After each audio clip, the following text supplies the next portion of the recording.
Hey, welcome to Nerding Out. I am your host, Émilie Boivin. I am super happy to be here on this episode. We're about to go deep right into the rabbit hole that is psychology, the psychology of change and habituation with my guest, Fabs, who is a former water polo athlete turned high performance coach.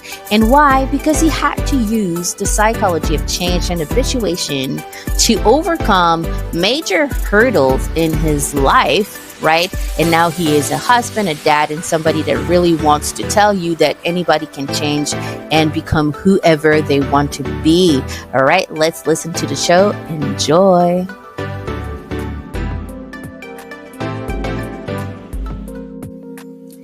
Fabio, welcome to the first Nerding Out episode, right? Super happy to have you on the podcast. We did a live audio space on X a couple of days ago, and we dove into everything that is habituation, and you're going to explain what that is in a minute.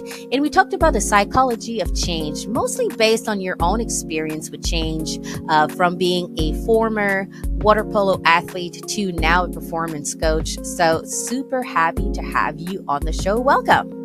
Hello, team. Thank you. Well, I didn't know until now that it was your first episode, so I'm even more honored than I was until now.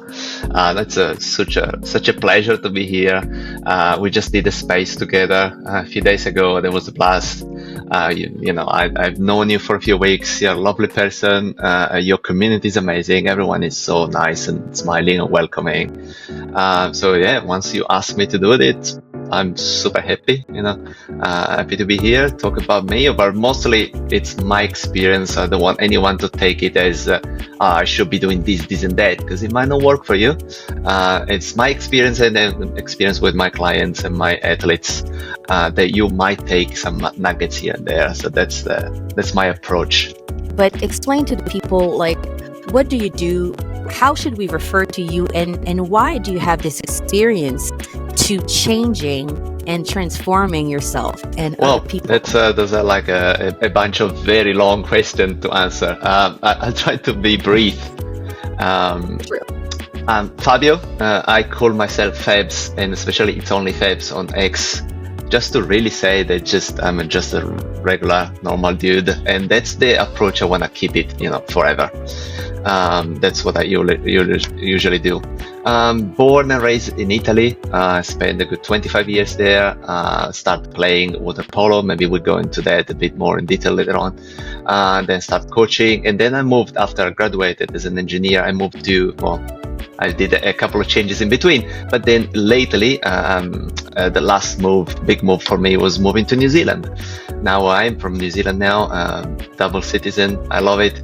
Italy is the place, faith, God, or my family decided to have me, and I raised in here. New Zealand is the place I choose myself as Fabio, and my wife as well.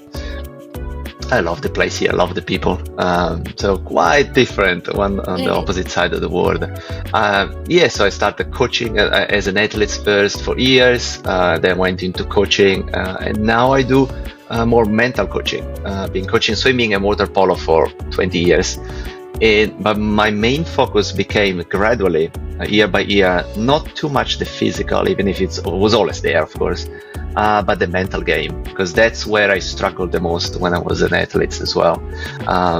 We might touch base, but I was just training a lot physically and nothing mentally, and that's what got me in the wrong direction as an athlete, and that's what I think I can help the most my athletes. I started coaching the last 10 years, even managers, not just athletes in the sport industry, and of course with them it's nothing physical, it's just how to manage your team, mostly how to hire, from the ad you put online, how you present yourself. So I was working with all the teams, from marketing to actually the hiring managers, to the CEO, and to the manager operating the facilities. I am even more intrigued now that you have given this approach to your story. So when we spoke, you gave your story as you as a teen, being a very angry teen, getting into a lot of fights. You were quite competitive, and something that you said that stuck with me, and I'm like, I know now why I wanted to interview you is because you loved it. You love getting into fights. You were young, but you loved the thrill of it. And I gave the comparison as to Fight Club and Hunger Games. And you said, and you, it was, your description was like, this is terrible. Like, no way a child can survive. But you thrived, and you said you could only quit or thrive. And you missed the mental training as a kid to kind of channel that. Could you say, now with having overcome all of this and you training so many other people now mentally to do all their steps, why is training yourself mentally so important? And what would it have brought you, the young Fab, as a teen athlete? What would it have benefited you to know this approach? Yeah, I mean, you don't know until you actually go through it, right? It's something, you don't miss something until they take it away from you. So at the time, for a good 10 years, I never even considered mental training. Now I'm 40 now, so it's not that I was an athlete last year. I was between my 12 years and 24. So that was a while ago. You do the math. I don't want to do the math. But back in the days, no one was talking about mental training, so it was not a subject. So I want to make it very clear. There was no psychologist. So for us, especially in Italy, in my industry, water polo, you had to be tough physically to be a man, to be a player. You had to go to fight in the water. The water is your arena. Fight to the death. You only come out crawling out of the pool. That kind of mentality that was always there. No one ever talked about how are you coping. No one ever asked me how are you dealing with it. No one ever. And I mentioned before to you, we were training when I started very, very hard when I was 12, but I started earlier when I was 8. From 8 to 12 was sort of like easy, let's say, right? Very, very childish, like just any training. Every day I was training, but no pressure. From 12, I got admitted into the senior team, and then from that day on, full pressure, pumping the little child a lot. So no one was doing that, and I was training twice a day for 3 days a week, and 3 times a day for 2 days, plus having 2 games on Saturday, 1 game on Sunday. And that was all from September until June. Then June and July was just summer camp, and August was off.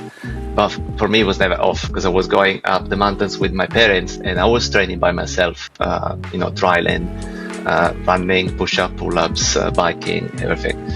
And that for me was a real time off. And I only discovered later on it was not physically off because I was, going as hard as I could even then. But mentally, the pressure mentally was completely off. I was in a completely different environment.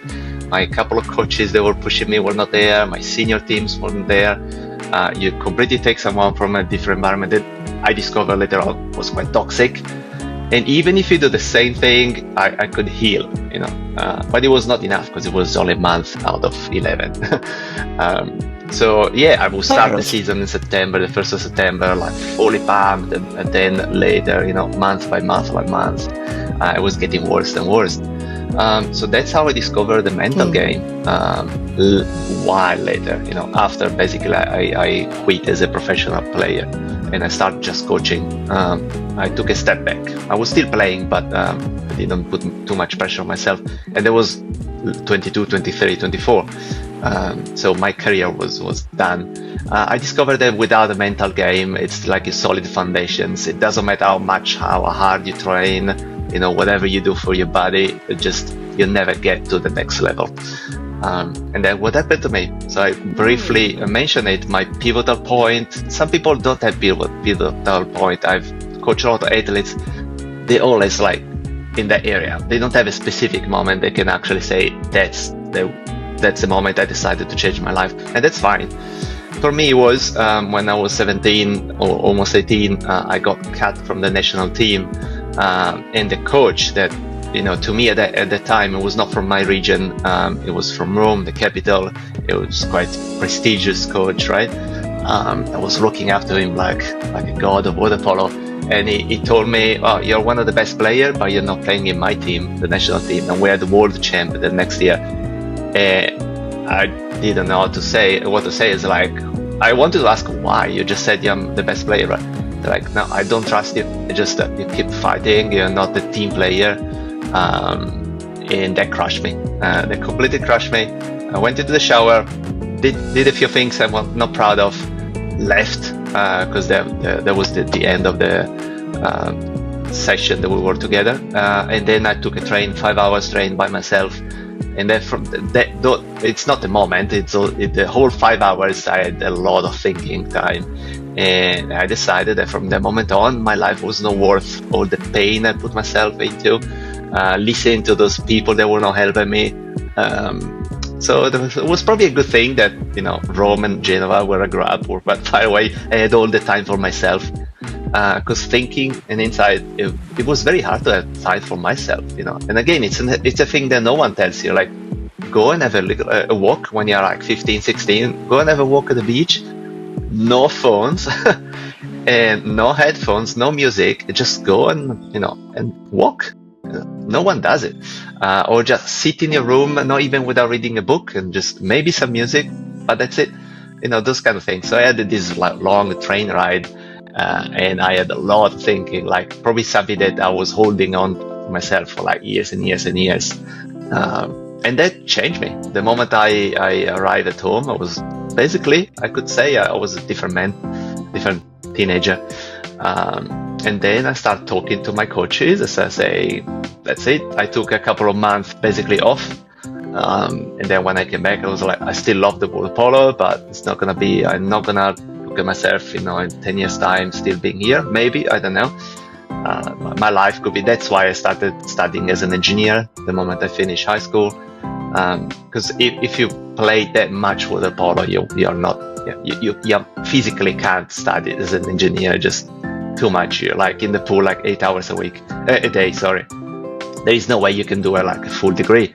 So that's why now I can do a degree because I'm only training once or twice a day, only an hour or two. No, it was manageable. And my focus will be my life, my future. Water polo could be in it, could not be in it. We'll see. No, I completely release all the pressure, just opening a valve and that's it. So that was my pivotal moment. That's when I really understood the mental game was the most important thing. And I started coaching first myself, then junior team, kids that were like 8 to 10 to 12. And then later on, other athletes and managers. So tell me about that process. And you got a lot of influence from your beloved coach, Alberto, which you went back to, who took the time to really understand and care about who Fabs was and what was going on with him. So how did you come to piece together and coaching yourself through mentally be stronger, and how did that evolve into your now process and what you're using for your client? I would be interested in that evolution. Yeah. I think I mentioned in the space, like you mentioned in now, Alberto. I had at that time when I was 15 to 17, I had two coaches. The junior coach, Alberto, there was only like 10, 12 years older than me, so quite close to our age. And then I had a senior coach that was older, and there were two completely different personalities. And I was being coached at the same time, the same day, one session after the other, by these two personalities, these two coaches, two different teams. To survive in a senior team, you had to be like a real gladiator, right? Because I was skinny, very light, very young. I was playing with people that were like average of 25 to 28, but some were like 35 to 40. Veterans of water polo, very good players, but very rough. They grew up in an era much worse than mine, no complaint. They were just literally fighting like a bloody nose every single game. So they knew that the things were changing, but they were still very rough with themselves, with others, lovely people outside, we go and have a pizza together, lovely. In the water, just completely a beast mode. So I was getting coached by both. But to survive, I had to tune in. You couldn't you couldn't follow Alberto. I only realized later on as well. So once I came back from the train ride, I had time to think. I actually discovered that I had a lot more in common with Alberto, and as I mentioned to you, Alberto was always there for the past 3 years, right? He was always there by my side. He was always doing the same, having a shoulder there if I had to lean onto. He was always there for me. I never saw him. It was almost invisible. Like, I knew Alberto was my coach, but if you ask, actually, if someone from another team was asking me, who is your coach? I was never saying Alberto. I was always saying the other person. Even if the war, basically was 50-50. But for me, the coach that was really coaching me was the senior coach. That was my mentality. So once I came back, I started listening to Alberto, or talking to Alberto, or seeking him just a lot more. And then gradually, week by week. So in hindsight, it's very fast. Back in the days, it was like every day, because you see them 2 hours, maybe you exchange a couple of words. You see another 2 hours tomorrow, maybe it tells you something, and you're like, whoa. Wow, that's a different approach. Now I was listening to him. Now Alberto was in my life, finally. And he was a lovely person, someone that really cared about me and the other players my age, especially me, because he could see that I was dedicating my whole life to the sport. All my teammates at my age were just there because they love water polo, but that's it. No one in my team was as dedicated as me. There were other people around the country, but not in my team. So it was really coming close to me, really trying to suggest a few things, really being there for me. And until that day, for me, it was invisible. From that moment on, I was really seeking Alberto. And then, I realized how important is someone that is just there for you. As mentioned, when he was my age or even older, because he was an athlete as well in his career, he's never been a great player. But that doesn't mean anything at all. Coaches, athletes are two different words. The best player doesn't make the best coach, and the other way around. It could be, but it's not related at all. It's all your personality and your heart that makes you a great coach, not your how athletic are you. So in water polo wise, I was much better player even at my age than he was at 28 when I was like 15. But he made like an amazing coach because of his personality, his heart, his soul. He was really dedicated to us, and he's still coaching. So when he started, he's almost 50 now. He's still coaching. He never went into senior clubs. He always coached around that age, from the 13 to 17, in a couple of clubs in the same region. And I see photos. I talk to him every now and then. He's still the same amazing Alberto, and he's just doing it not for money, because at that level he don't make much money. He has another full-time job. He's doing it for passion and purpose, and that became my role model. Completely shifted. I went from I need to go right to completely going left.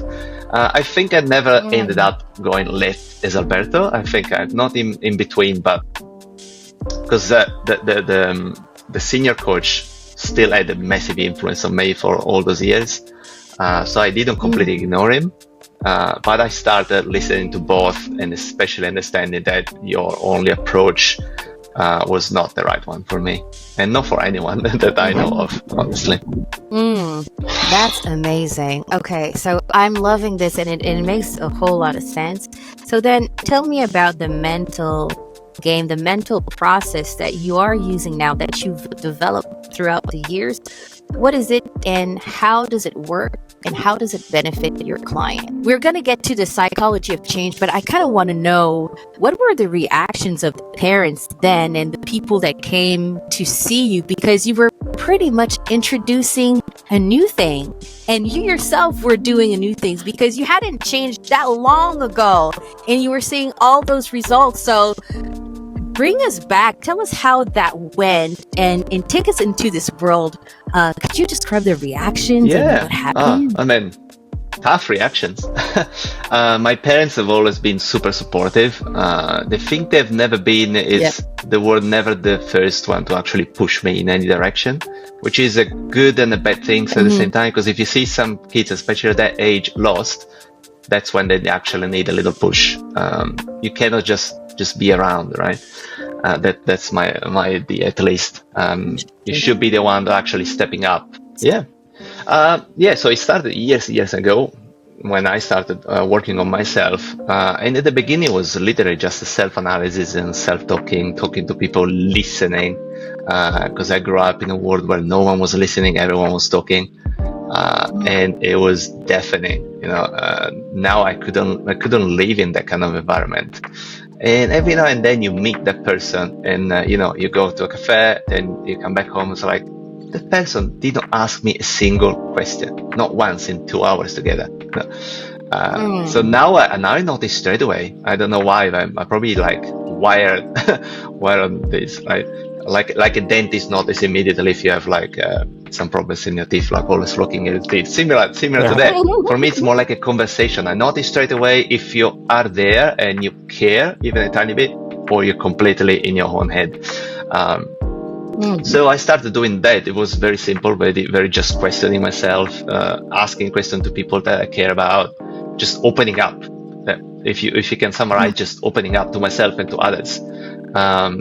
And then start dialogues. Start dialogues with people older than me, people wiser than me, people my age, or people younger than me. Because sometimes people younger than me, even when you're young, you approach someone that is 10 and you're 15. Sometimes, the things because they're so honest, the things that they tell you, they're just really stunning. Like, well, especially even now that I'm older, talking, because I've been coaching kids around like 8 to 10 to 12, even now. When you talk to them and the way they see the world, they question everything. They don't assume anything at all. They have no biases or almost no biases, and it makes you always think like, "Whoa, well, you're right. I always thought that way, but it doesn't make sense." Right? So I really love talking to any age, and that was my initial process: just talking, opening up, questioning everything. It became a bit, I was questioning even in Italy, that the food cuisine is like a religion. So I was even questioning recipes, just because I start doing that kind of exercise on myself and others. So my mom was like, "Oh, let's make this pasta this way." It's like, why? I think I became like a 5-year-old kid sometimes. They can't like stick the why until you're fed up with me. But sometimes open up even other people, like, whoa, because my grandma told me, like, yeah, but why? So like, where did she get it from? Oh, probably her grandma. Like, yeah, you just say probably. Do you know? Have you ever asked her? Oh, no. And then they start like maybe once, 2, 3 times they don't care, but at the 10th time, they might question themselves, a few things that they do. And I love it. I question everything I do sometimes. And if you question what I do, I love you even more. That was my first approach, just questioning, opening up, learning. Back when I was 20, that was 20 years ago, there was 0 podcasts, not many books about that, other than wrote by psychologists. And I didn't want to touch those because I thought you need to be mentally healed to actually read that stuff. Nowadays, we know that it's not the case. You don't want to get mentally healed until you start healing, ideally. Right? You don't want to get crippled until you start running or walking. Ideally, you want to do it before. Exactly. And then I start coaching again, first the junior team. And I knew from day one that, yes, the physical was there because you have to do it. But day one, I start questioning them as a team and as an individual, talking to one-on-one and starting to understand the personalities, because we're all similar, but we're all completely different at the same time. So we don't want to be coached the same. Even if we are, a boy, 10 years old, born in the same neighborhood, playing the same sport, going in the same school, but you're different. You might want more like a one-on-one approach, feedback on the side because you're a bit shy. Some want to be put in front. Some want to always be the one like in the changing room, the one that talks, the one that laughs. But that's your comfort zone. Someone else's comfort zone is the opposite, and so on. So if you really want to coach someone or lead the team, especially, need to understand these dynamics as soon as possible, right? You need to open up, and from day one, like, hey, it's Fabio, I'm going to be your coach this season. From that moment, they need to understand that you're there for them, right? Because they might even have problems already. You're taking kids or adults that already had a journey until that point. You don't know their baggage, right? What they've done so far. You have zero knowledge. But they need to know from that moment that they can come to you anytime, in front of everyone or on the side. So you need to open some channels. So what I've done since day one, when I was still young, I was like 23, 24. Hey guys, coaching session is, from 5 to 6, we're going at the gym, 6 to 8, we're in the pool, but I'm going to be there at 4. If everyone wants to come at 4, you can talk to me, right? We can train together, we can do a couple of things together, we can have a walk around the pool, whatever. So also always there for. And you see that it was not an approach that anyone was doing, but I really wanted to be available. And you know that when you have practice, there is not much time to talk, or definitely for especially people that are not very open and they have things that they think are very personal. It's not a good time in front of everyone halfway through the practice. And if you don't talk to them, those things they resurface in the worst possible moment. And it happens over and over, right? You see it if you watch any sport anywhere in the world. You see sometimes those best players in the world doing very awkward things that they for sure regretted, and they lose millions after. Maybe they lose sponsors and so on. Because I'm pretty sure, well, they have a lot more pressure, of course, but I'm pretty sure they're not doing much of this work because their money and sponsors and the pressure of the team and the national team, whatever, just really just suffocating them, not giving them that breathing space. Doesn't matter how good your coach is. Sometimes, if the pressure is too much, it's gonna come out. And when it comes up, in the final of the World Championship, and you do like a very stupid action, you get kicked out, you lose that tournament. That's massive. So you never want to get to that point in a weak mental state. You always want to be as strong as possible mentally. And that's what I started doing. That was my approach at the beginning, just being very open. They all had my phone, private phone, if they wanted to call me or text me anytime. That hour of space that they knew it was for anyone they wanted, it was amazing, it was magical. I had beautiful discussion, just a one-on-one.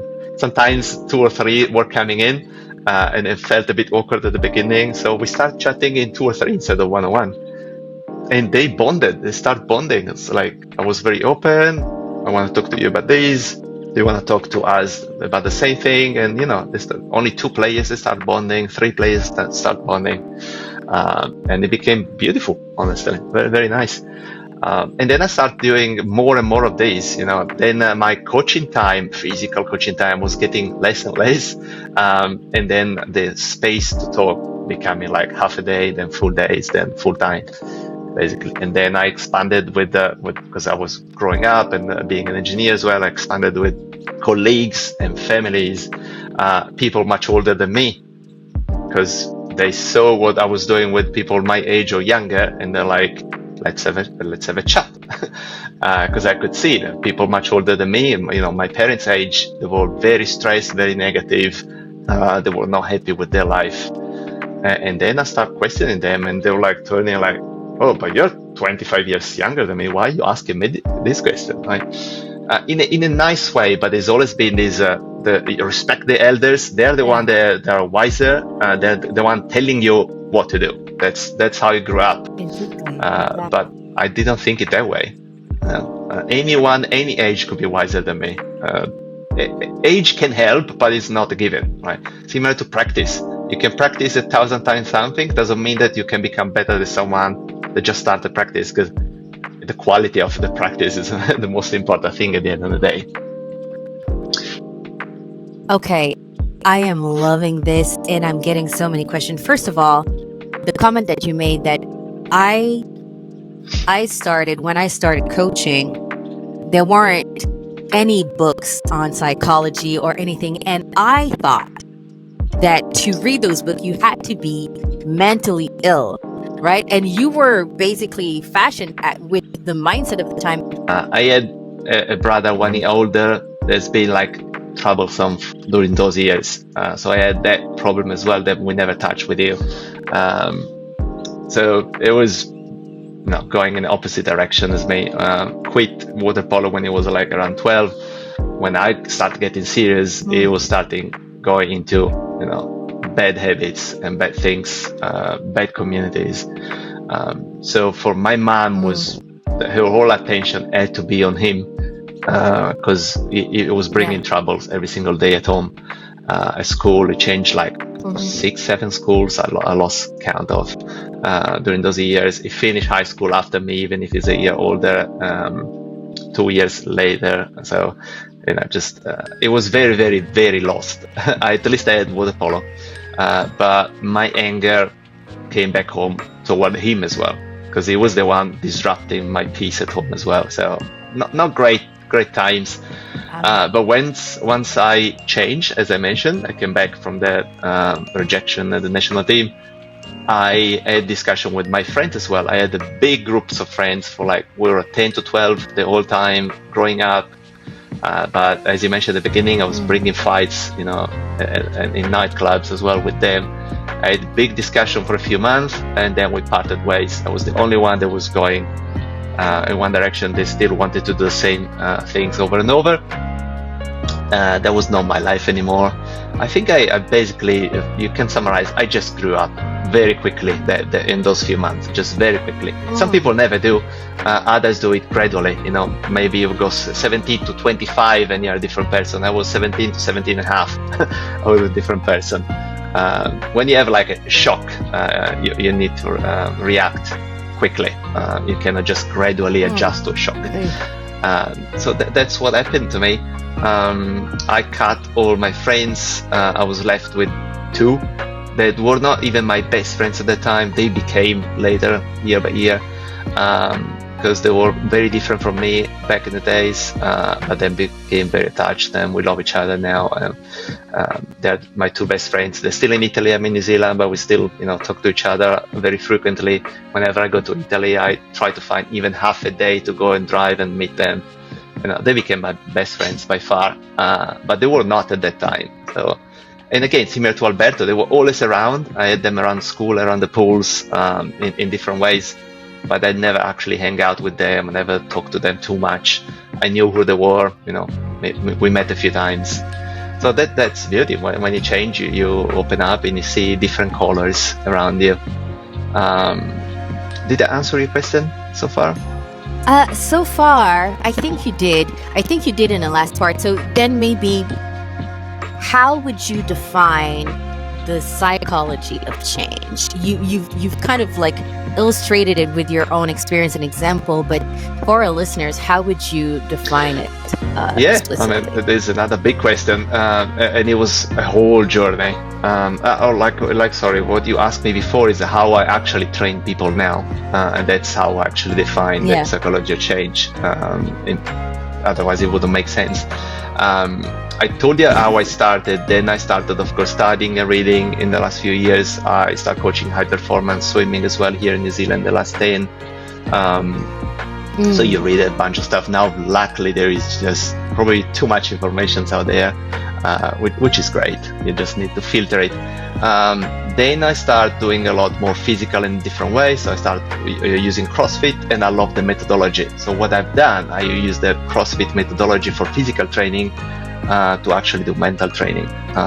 So I didn't reinvent the wheel. I just wrapped things that for me were working amazingly, and I started using with my clients.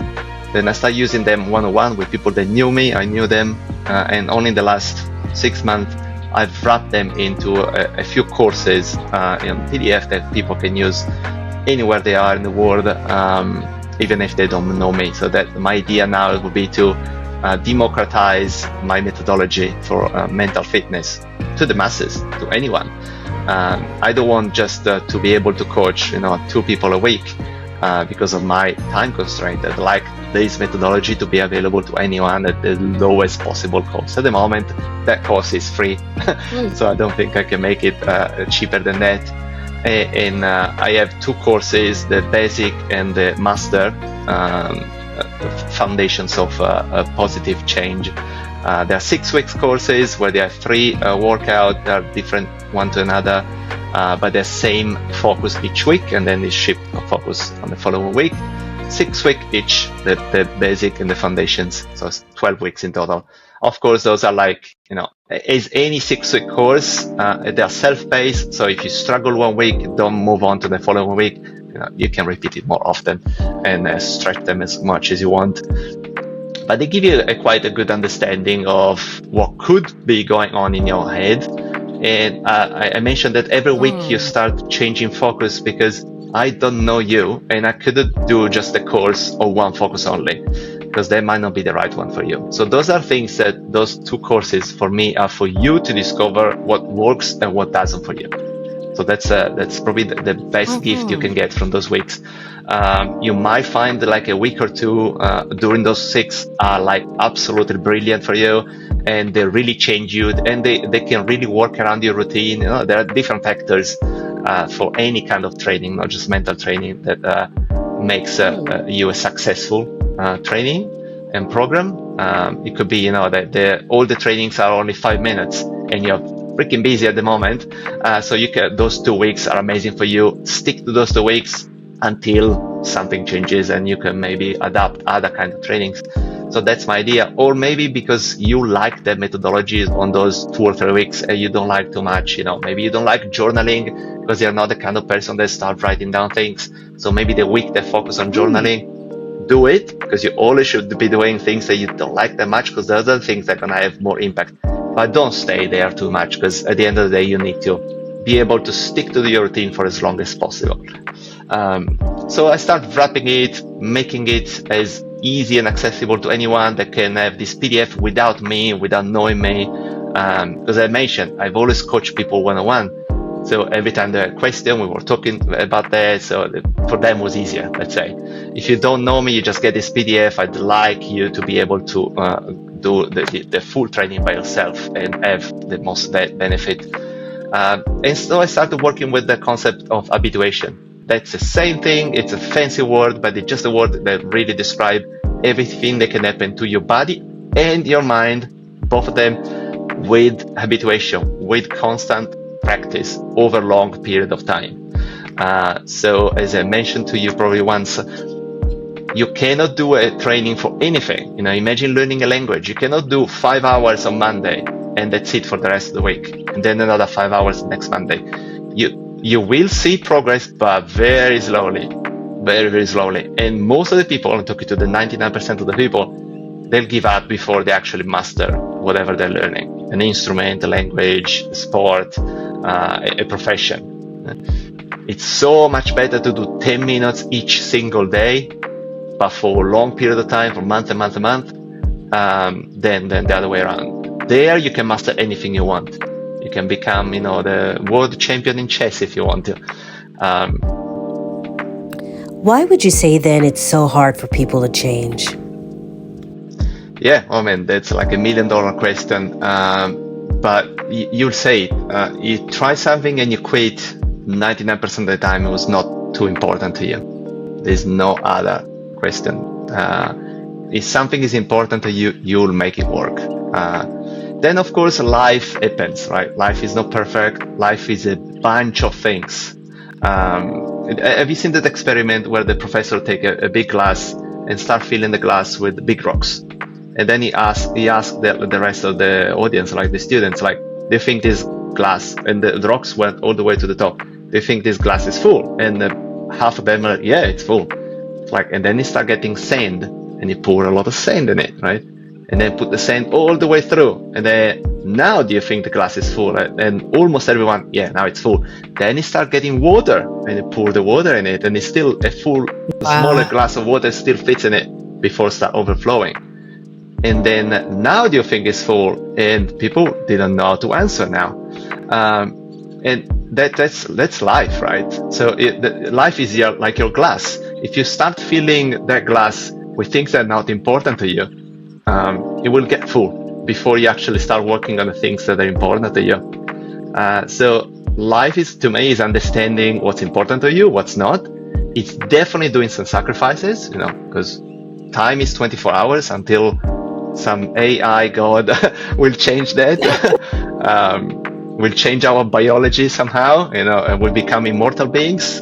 Time is 24 hours for anyone. You only can focus and love and stay around with that much, right? You have your basic needs like sleep and food, and rest and other small things, but you need to have your priorities right. Otherwise, the glass will be full of the water you don't want, and the big rocks that are most important things, they will not fit anymore. And as you imagine, you have a lot of water, put a rock, and a lot of other waters come out. So there's always sort of like a balance, a sacrifice. To me, mentally, I like to imagine that the glass is not fixed inside. So because of my training and because other people influences, that glass can change, right? I can always make it bigger if I want to. And that was, to me, training, the real reason for training and mental training. I believe in my soul that my glass when I was 15, 16 was this big. and now I have a big cup. I can fit a lot more stuff because I'm better. I'm better at prioritizing things. I'm better at opening up to others. I have big priorities that can really stretch that glass to the extremes. If you don't work on it, you might just, people, why you see people like going nuts for nothing, because the glass is very tiny and they put a couple of bullshit stuff in there and it's already full, and then the moment something that touches them deeply comes into their life, they just go nuts, right? So why it's so hard to change? Because you're not doing that. And it doesn't matter how messed up is your glass at the moment, you can always change it. You can always remove things and slowly change. That's why I really believe that people can change. But the biggest revelation here is that not everyone will, right? And it needs to start from you.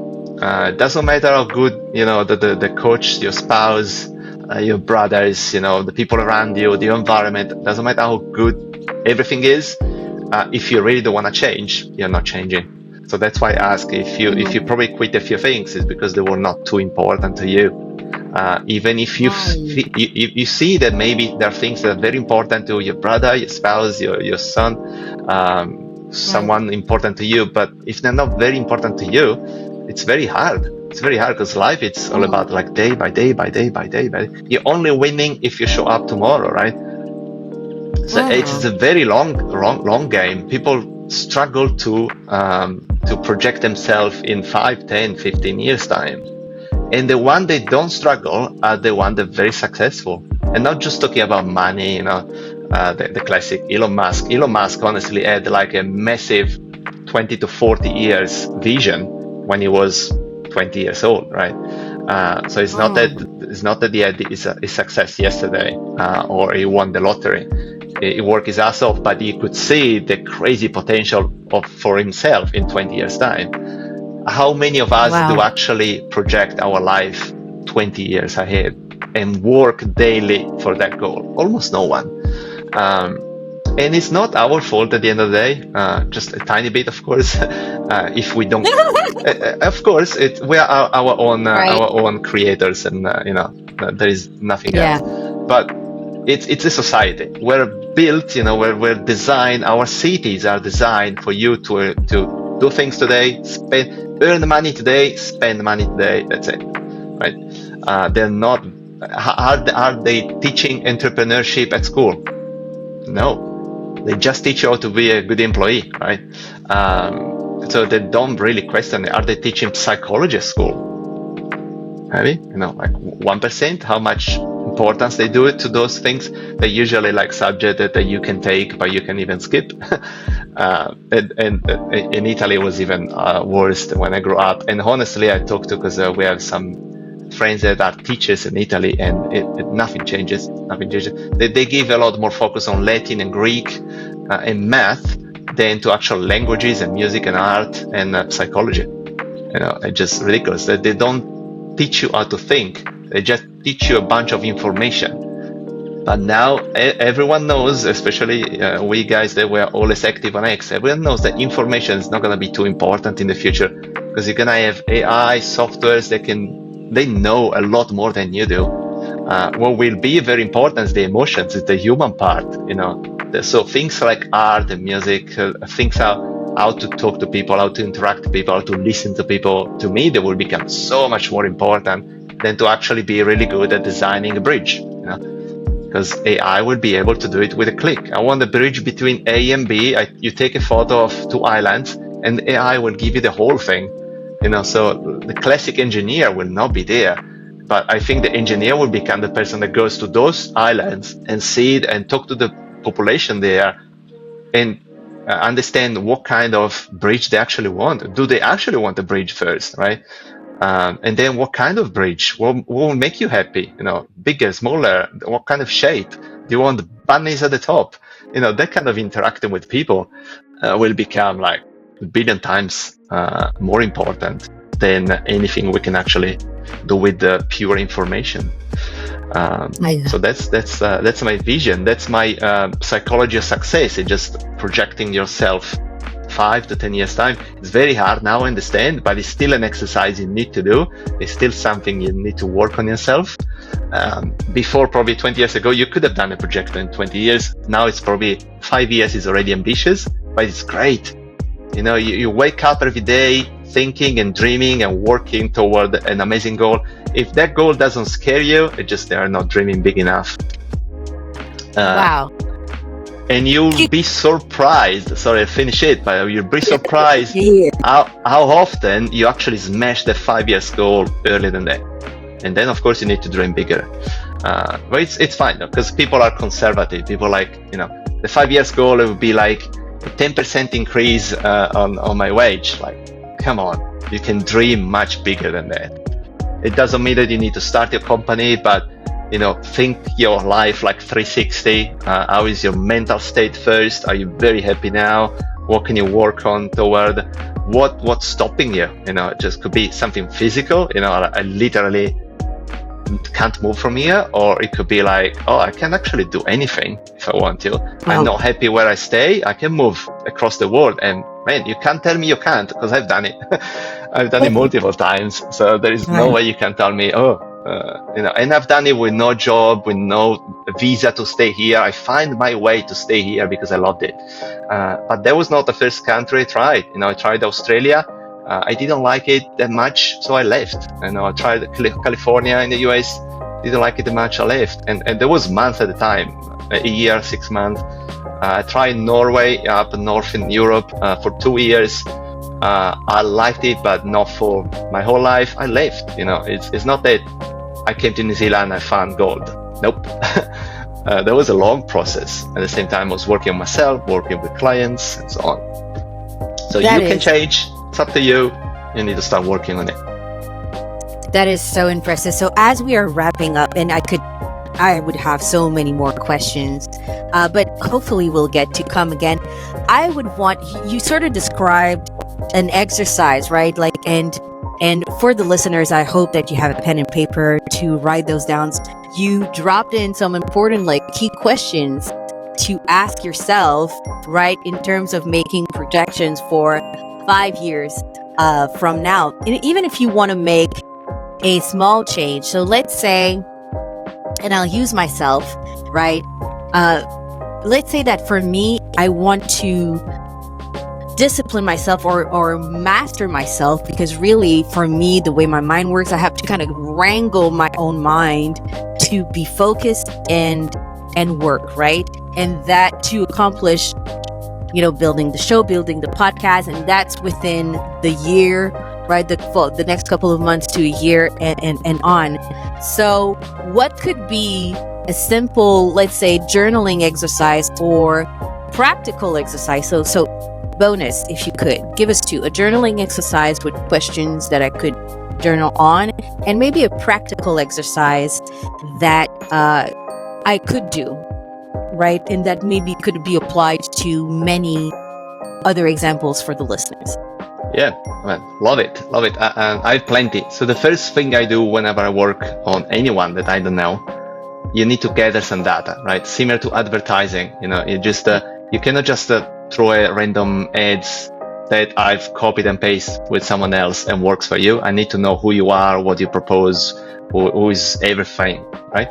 So you need to start journaling, like you mentioned. So first thing you do, you need to do it as long as possible, but at least a full week, ideally a month. You need to start journaling. And you have 3, and write it down. You cannot think about that. You need to write it down because you need to highlight things later on. That's probably the only time I still like pen and paper. So the things on the screen, they're sort of like detached from us. But if you're actually holding your notebook in your hands, and that's the only notebook you use for only these things, you give it that notebook a lot more value. So you open it up and you have 3 columns. You have your actions, your thoughts, and your emotions, right? So during the day, you always need, because you need to be like a pocket-size notebook, so you always have it with you, and you write down everything you do. Breakfast, that's an action, or like waking up, brushing your teeth, all the actions you actually do. If you want to go in very much details, you really go like, putting the shoes on, every very small things.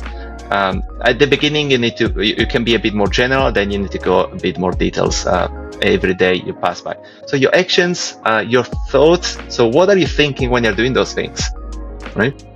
And be honest. So there is no wrong or right. The only thing you can be wrong is not being honest, because you're doing it for yourself.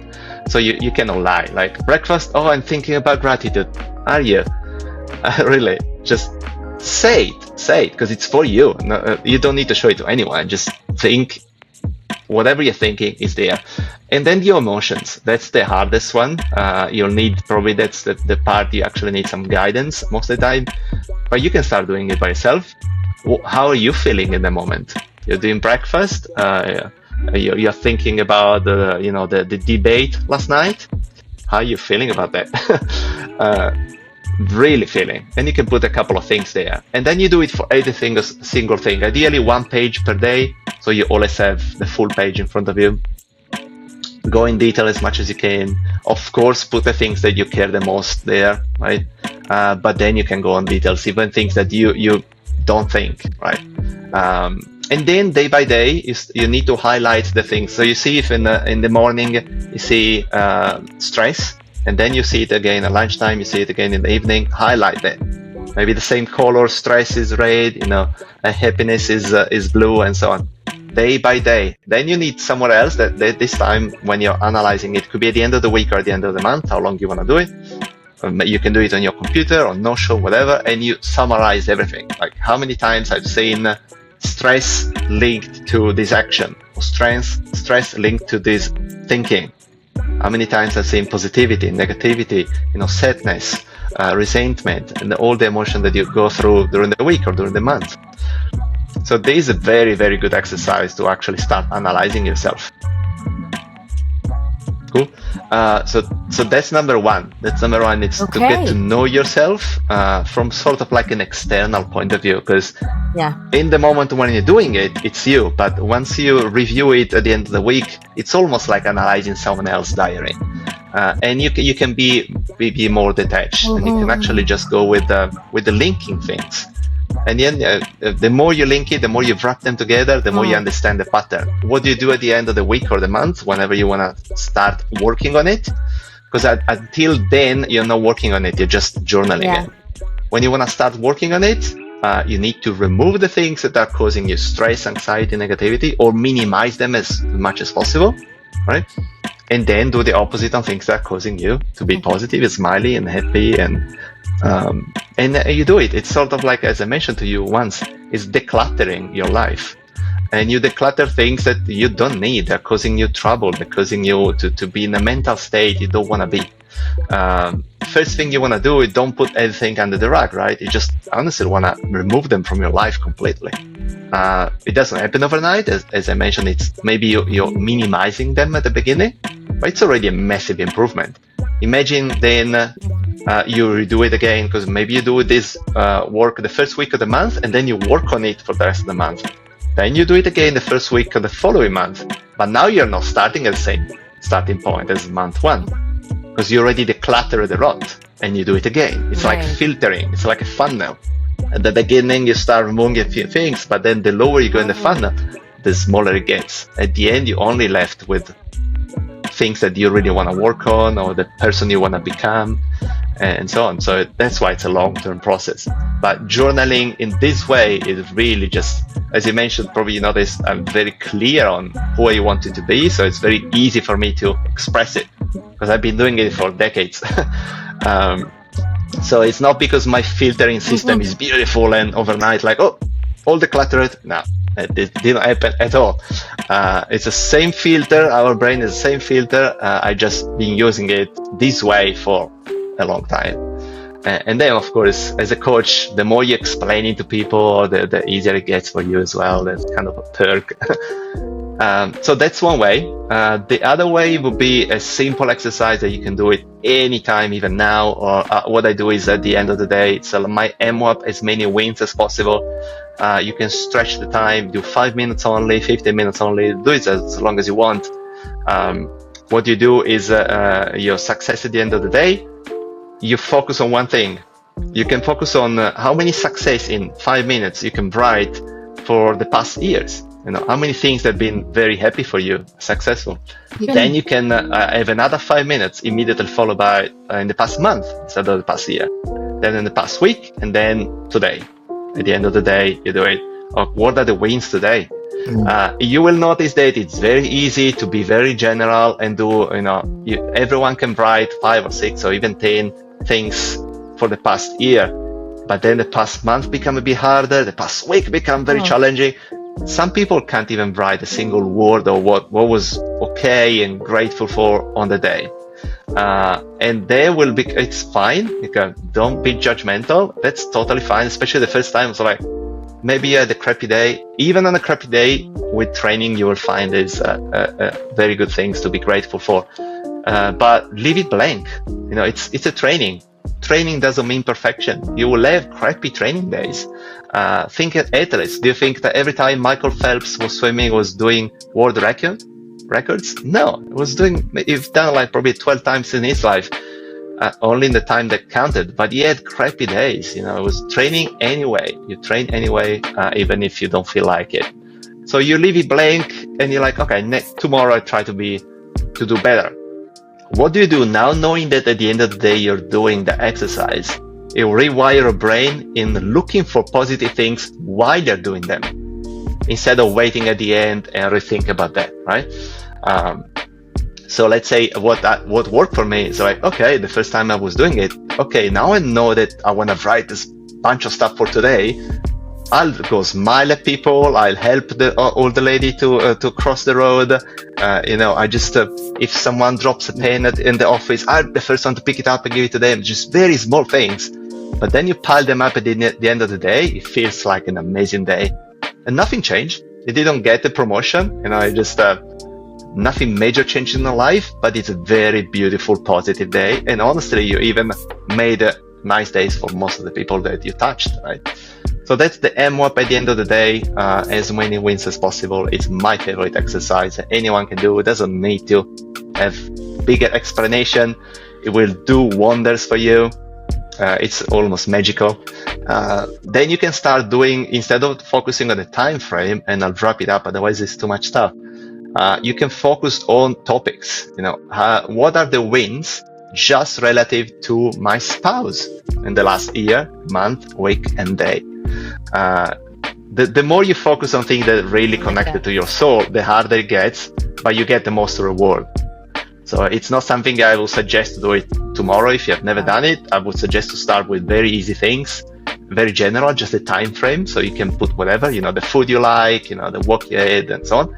But then you start going into things that really touches you, and that things that you really want to work on. So if you struggle with the relationship with your spouse, those are the things you want to work on the most. So find those gratitude moments, those wins for the year, the month, the week, the day.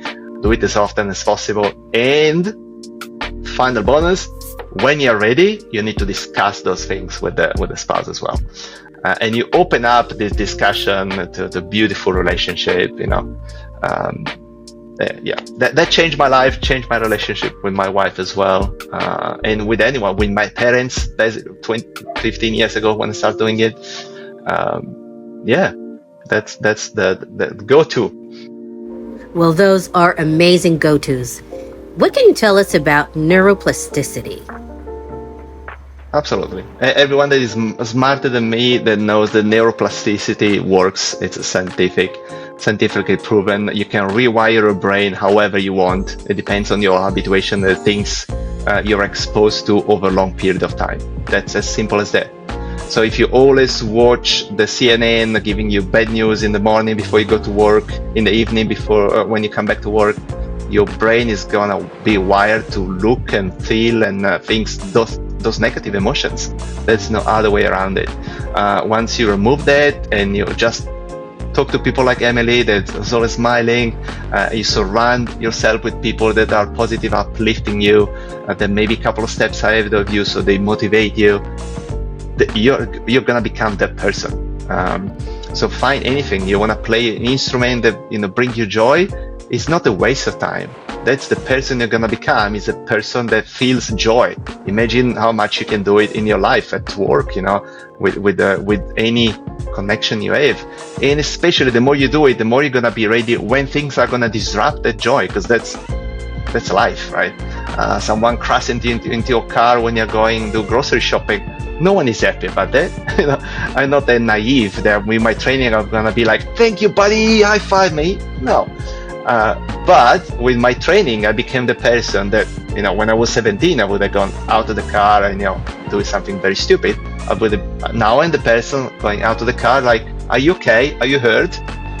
No, likely, maybe in the situation. No, great. Now let's deal with the car damage. So you want to become that person with this kind of training and anything possible. I hope most of the people want to become this kind of person that will consciously respond and not react to things in life, because I truly believe that we can make a beautiful world. We're not overpopulated, we're just badly managed. That's my idea. Wow, that was amazing. I totally agree with you. Tell us how we can reach you. Yeah. Oh, thanks, Emily. Yes, reach out to me on X. I'm mostly active there on It's Only Fabs. I think we're gonna have it somewhere in the description. And then we're definitely gonna have my app, Allosminds.app. And the only way at the moment to get those free trainings are not through the app yet. I didn't include them. I'm coding the app myself, so just give me some time. But I will put a link. I have a Buy Me a Coffee page where you don't need to put any money, but you can download those 2 trainings for free, the 2 6-week programs as well, and a couple of other things that are all free, just to understand again, sort of like summarizing what we talked about today. There are a couple of PDFs there to give you a bit more information. If you're curious about, what's the habituation, it actually comes from an experiment in the early 1900s. So really, really cool stuff, really powerful, but very simple, as you mentioned. And I'm so grateful that you get that feeling. It's very accessible to anyone. It's very, very simple at the end. I mean, you can go as deep as you want, scientifically wise, but we don't need to.